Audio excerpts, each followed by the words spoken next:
Hey everybody, so while we continue to recover after the New York City half marathon, I figured I would finally do more of a full review as a 240-pound runner of the Alphafly Next Percent, and also just kind of compare it to the Vaporfly Next Percent, talk a little bit about what I think works better for me or just what situations I would use each shoe in.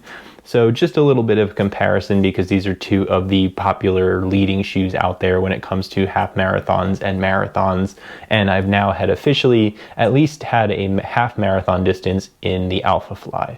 So just some quick specs to catch everybody up. This is the Alphafly Next Percent. It retails for $275. You can actually get it on Nike's website right now for as low as $206.97 in the US. So if you're thinking about picking up some racing shoes, now might be a good time because they're actually both on sale. This shoe weighs 7.4 ounces or 210 grams in a men's size 9. It has a 4mm drop, meaning there's still 36 millimeters of foam in the forefoot. They both top out at 40 millimeters in the heel. And this is a carbon fiber plate and air zoom unit. So there's a carbon fiber plate running through the midsole, and in the front of the foot, as I'm sure most people know these days, you've got the iconic AirPods underneath the Alphafly, whereas the Vaporfly is just a regular ZoomX foam midsole, just like the kind of top middle section of this particular shoe.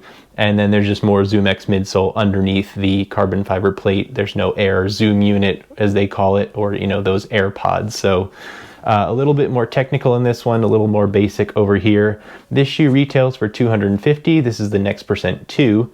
6.9 ounces in a men's size 9. 8mm drop in this shoe, so it does go all the way down to 32 millimeters in the forefoot. So that's kind of a factor depending on if you have a preference in drop height. That may make a decision for you right there, but we'll talk more about the shoes and everything further in just a second.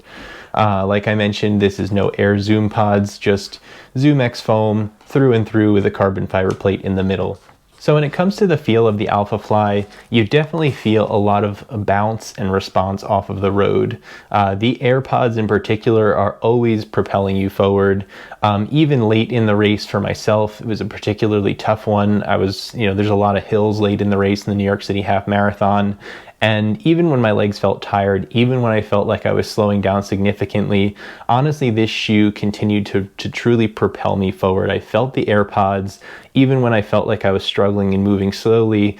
The shoe itself was really pushing me forward. I don't know if it was the plate or just the amount, like the massive amount of ZoomX foam plus AirPods that were pushing me forward. But as long as I kept stepping forward and continued to move forward later in the race, this shoe kept me going pretty close to my desired race pace. So it really kind of helps in those late miles overall as far as propelling you forward. Now, I don't think this shoe gives me as soft of a feeling as the Next Percent or Next Percent 2 does. This is a much more classic feeling. If you've been racing in the 4%, Next Percent, and now Next Percent 2, it's a very soft and forgiving ride.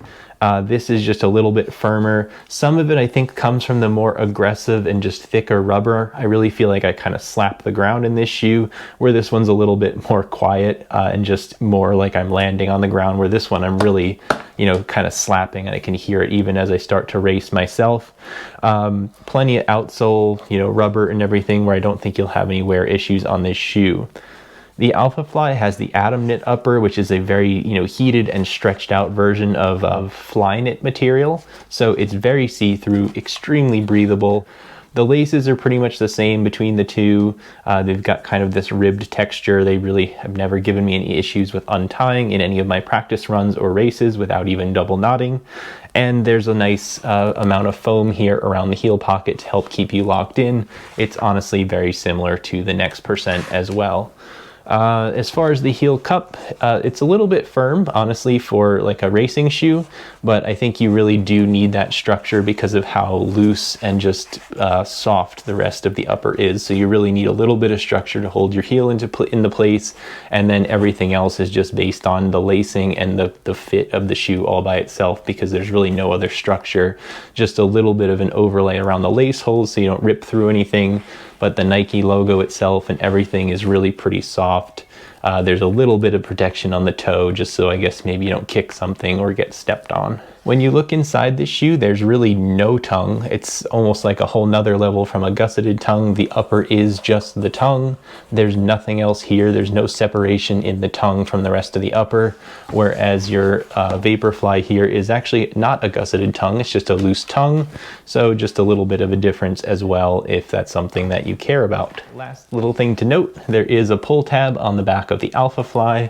There is no pull tab on the back of the Next Percent, and honestly I'd probably avoid pulling on this too much just because, again, it's attached to a pretty delicate and thin upper. I generally I think if I think back, I just stick my foot in it and that's fine. I don't know that I really have ever had trouble sliding my foot into either of these. Let's start to compare the two now and what I think would work better for me in different scenarios. The Alphafly, like I said, really kind of propels me. I really had that feeling late in the race. So for me, if I was to run a marathon, it was a peak race, I would probably choose this shoe overall. Now, it's a little bit heavier, yes, but again, I'm kind of reviewing it and talking about it from somebody who's a much heavier runner. So for me, the difference between these two shoes, 7.4 ounces versus 6.9 ounces is really not going to be noticeable on my foot. They both feel significantly lighter than any of the other shoes that I train in for the most part. Like I said, you do feel the bulk and kind of the slapping of the ground in the shoe, but in no way does it weigh you down as far as overall weight. I just feel like for me, if I was late, 16, 17, 18, all the way through 26 miles in, when you're really struggling and all you're thinking about is putting one foot in front of the other, I really feel like this one is going to help just kind of bounce and push me along with the carbon fiber plate, with the extra amount of material in the forefoot compared to the shoe. And again, just those air pods really kind of bounce you along in conjunction with that carbon fiber plate. This shoe, the Next Percent 2, it's a great racing shoe. I really do love it for the marathon. I love it for all kinds of races in between. But at the same time, it does tend to get a little bit more like a regular shoe. You don't always feel that propelled forward feeling. You don't feel the bounce when you get tired late in the race. It may be because it's down to 32 millimeters in the forefoot that you just still get a little bit more tired or fatigued than this particular shoe. But it's also just without the air pods for me personally. I don't know that I get the same propelling feeling. It's just a really nice lightweight shoe, still soft, so that way late in the race your feet aren't hurting too bad in a full marathon. But at the end of the day, it does lose some of that little oomph because you yourself are just running out of energy. It just kind of gives back what you put in. Now, if I was running a half marathon again, I may still choose this shoe. I think it would honestly be a true toss-up for me.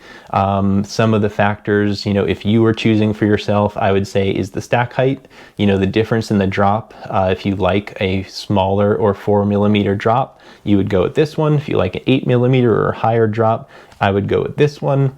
But it's kind of right on that line where, again, in the later miles, you'll get a little bit more just of propelling forward, a little bit more like of a boost from this shoe, in my opinion. But at the same time, it's short enough where this shoe is a little bit lighter. It's just as good with the carbon fiber plate. The Zoom X foam is still some of the best foam, I think, out there today as far as racing shoes on the road.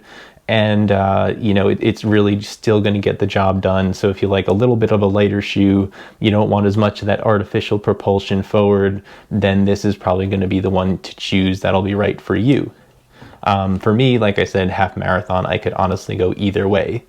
Now, half marathon and down, honestly, anything higher than a 1 mile race that I really want to do my best in, I'm going to go with this shoe up again to that half marathon distance. But for the marathon, I'd probably go with the Alphafly. I think I forgot to mention so far, this shoe is also on sale. Like I said, this one's down to about $188 in the US on the Nike website for most colors. I did see most sizes available as well. So again, like I said, if you're looking for a racing shoe, this one's down to about $208. This one's down to about $188. That does bring the gap maybe a tiny bit closer. I guess it's about $20 difference between the two shoes, and they're just cheaper overall. So maybe that does help either purchase one of the two or make the decision between picking this shoe over this shoe a little bit easier, because the prices have come down below the original retail price of this anyway. The one other factor that I may consider if I was racing a half or a full marathon and choosing between these two shoes, if you happen to have them both in your closet, is the outsole. If there was a truly rainy, slippery day out there on the roads, I think the tread pattern on the forefoot of the Alphafly is a little bit more aggressive. Definitely is going to grip the pavement through any kind of wetness, just because there's such a aggressive lug pattern that you can really scrape your fingers through. There's deep ridges in the outsole here, whereas the next percent 2 is just a little bit more basic. Still has plenty of rubber, still has plenty of grip. Honestly, it's probably a little bit lower to the ground, which may be a little bit more stable, but just as far as the traction, I think the Alphafly would win overall, although I think both, again, would still be equally usable in rainy or wet conditions. It may just sway your choice one way or the other for the day of the race. So that's really everything I can think of. I think I've covered kind of my thoughts on which shoe I would choose and for which different race and different conditions. This is probably going to be my peak marathon racing shoe for the foreseeable future. And this is going to be my half marathon and down shoe for the most part as I continue racing through the spring and the summer. The one other thing that's nice about the next percent though is there's times where I like to use it for hard training runs. And I feel like the softness of this midsole and outsole is a big benefit when it comes to doing a hard workout that you want to recover from quickly. So if I'm kind of peaking in a training block and I'm doing like a long threshold or long run with threshold miles mixed in, I might choose this shoe just because the true softness of the foam and just the ease of the way it brings you through your workout, it really helps you recover and bounce back and continue training very quickly the next day or a couple days later. So you'll see a ton of, really good athletes training in their faster paced efforts in this shoe. And I think part of it is just, again, to help their body recover quicker, as opposed to like a more normal daily trainer or speed shoe out there that it just isn't as soft. So I think this is also just a better shoe if you're going to do some training in it as well, whereas I wouldn't necessarily do any kind of speed work or training efforts in the Alphafly. So hopefully this was helpful in helping you pick out a shoe if you're somebody who's more like me when it comes to runners. And yeah, if you have any questions, just put them down in the comments below. We'll be getting back to a lot more running very soon, just continuing to finish up with the recovery after the New York City half. So I appreciate your patience and just kind of sticking with me while I recover and get ready to start the next training block. But until next time, guys, have a good one, and I hope to see you all again soon.